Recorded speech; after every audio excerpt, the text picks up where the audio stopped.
त्यो मलाई हो गुड आफ्टरनुन गाइस ल हामी चाहिँ काँक्राबारीमा हाम्रो काँक्रा चाहिँ होइन बबाल छ मभन्दा अग्लो भएछ गाइस त्यो अन्त आज गर्मी छ हल्का हल्का गोरो जस्तो लाग्थ्यो आज त फुल्ली ब्ल्याक भइएछ गाइस होइन अब अरू कालो रेलको धुवाले आफू कालो छाता हजुर ओर्दैन ओर्नाले भन्नुभयो गाइस अब जोस् हामी काँक्राबारीमा काँक्रा फलाइन्छ त्यो अन्त हाम्रो ठुल्दाई हामी सँगै आज घुमफिर ठुल्दाईको त्यही भएर सर र साइली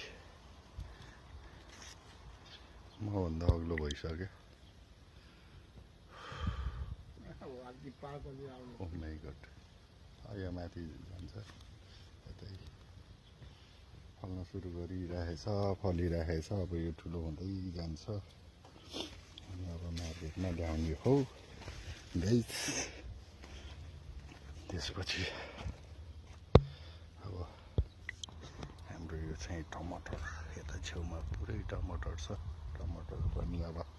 फुल खेलेर फल्न सुरु गरिसक्यो गाइस अब हाम्रो बारीको काँक्रा यो चाहिँ अर्कै टाइपको यो अफ्रिकन काँक्रा हो गाइस सेतो काँक्रा चाहिँ आउँदैछ यताको सेतो काँक्रा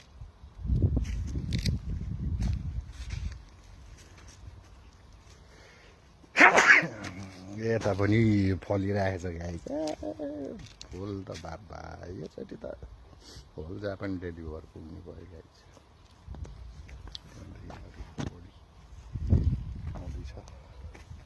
फुल खेल्ने बेला हुन लाग्छ बोडी लिएर आउँछ है खालौँ नि के ल्याउनु